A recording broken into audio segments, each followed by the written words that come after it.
সরকারি উদ্যোগে water ATM রয়েছে বিভিন্ন জায়গায় এবং সেখানে 2 টাকার বিনিময়ে জল পাওয়া যায়। আমরা দেখাবো বসিরহাট সুপার স্পেশালিটি হাসপাতালের ছবিটা আপনাদের, যেখানে 2 টাকায় ওয়াটার এটিএম এ জল পাওয়া সম্ভব, সেখানে কিন্তু সেই ছবিটা ধরা পড়ছে না।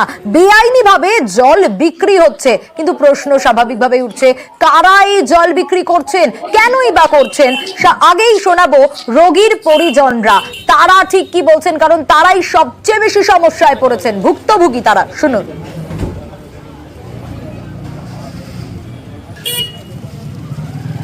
কত নিয়েছে? 10 টাকা করে নিল। কত ml? 500 ml। বাইরেও তো 500 ml 10 টাকা।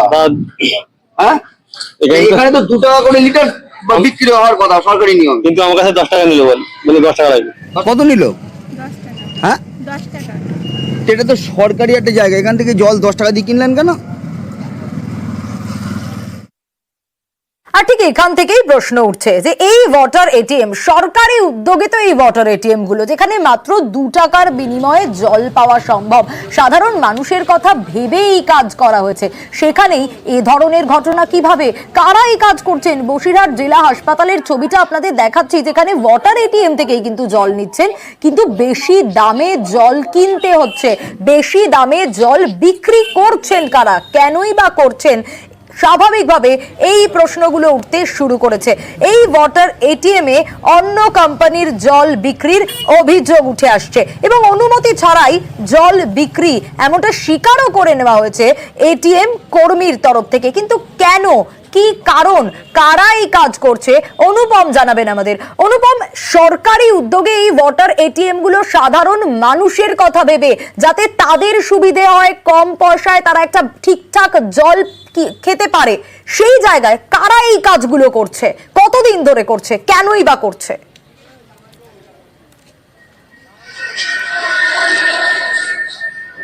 দেখো সোনিয়া, এই যে বসিরহাট সুপার স্পেশালিটি হাসপাতালের, এই সুপার স্পেশালিটি হাসপাতালের যে চত্বর, সে তার মধ্যে একটা বসিরহাট পৌরসভার পক্ষ থেকে রাজ্য সরকারের যে ওয়াটার এটিএম, সেই ওয়াটার এটিএম এর একটা প্রকল্প চালু করা হয়েছে এবং সেখানে বলরাম দাস বলে ওয়াটার এটিএম এর একজন কর্মীকেও নিয়োগ করা হয়েছে।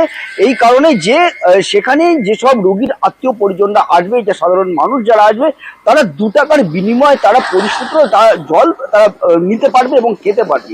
কিন্তু সেখানে যেটা দেখা যাচ্ছে যে সেখানে এই যে বলরাম দাস যে এটিএম এর যে কর্মী, সে 10 টাকা, 20 টাকা, 30 টাকা, 40 টাকা এইরকম দামে জল বিক্রি করছে এবং সাধারণ মানুষ না পেয়ে কিন্তু সেখান থেকে জল কিনতে বাধ্য হচ্ছে। তার কারণ এই যে হাসপাতাল চত্বর, তার মধ্যে অন্য কোনো দোকান বসানোর অনুমতি প্রশাসন দেয়নি বা স্বাস্থ্য দপ্তরের থেকে দেয়নি, যে এই এটিএম কাউন্টারটাই আছে এবং সেই এটিএম কাউন্টার থেকেই কিন্তু বেআইনিভাবে, এই বেশি দামে বেআইনিভাবে অন্য কোম্পানির জল এখান থেকে বিক্রি করা হচ্ছে এবং বিক্রি করছে কিন্তু এই বলরাম দাস বলে এই এটিএম এর কর্মী। এই বিষয়ে আমরা কিন্তু এখানকার যে পৌরসভা, এই পৌরসভার যে ভাইস চেয়ারম্যান সুবীর দাস, তার সঙ্গে আমরা সুবীর সরকার, তার সঙ্গে আমরা যোগাযোগ করেছিলাম। তিনি কিন্তু পরিষ্কার জানিয়েছে যে এটা সাধারণ মানুষের জন্য, এটা রাজ্য সরকারের প্রকল্প, আমরা অবিলম্বে খোঁজ নেবো এবং অবিলম্বে এই যে বলরাম দাস, তার বিরুদ্ধে আমরা অবিলম্বে এর একেবারে অনুপম, একেবারে, কারণ অনুমতি ছাড়াই জল বিক্রি, এমনটা স্বীকার করে নিয়েছেন ওয়াটার এটিএম কর্মী।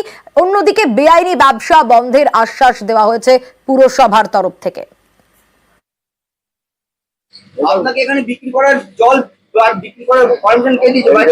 এসে অনেকে বন্ধ থাকে না, সেটা আমি বিক্রি কম দাম, বাইরে 30 টাকা 20 টাকা বিক্রি করি। আপনাকে এই বাইরের জল, কোম্পানির জল বিক্রি করার পারমিশনটা কে দিয়েছে আপনাকে, সেইটা বলুন। আমি নিজে বিক্রি করি। কেন বিক্রি করবেন?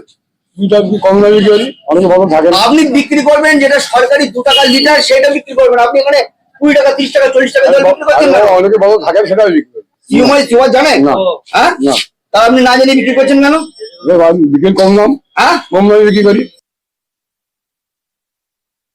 তা আজকে আপনাদের মাধ্যম দিয়ে জানতে পারলাম, যদি জানি এরকম কিছু, আমরা নিশ্চয়ই আজই খবর নেবো, নিয়ে এই জিনিস আমি সুপারকে দিয়ে এবং অ্যাসিস্ট্যান্ট সুপারকে বলবো যে ইমিডিয়েটলি এটা বন্ধ করা হবে।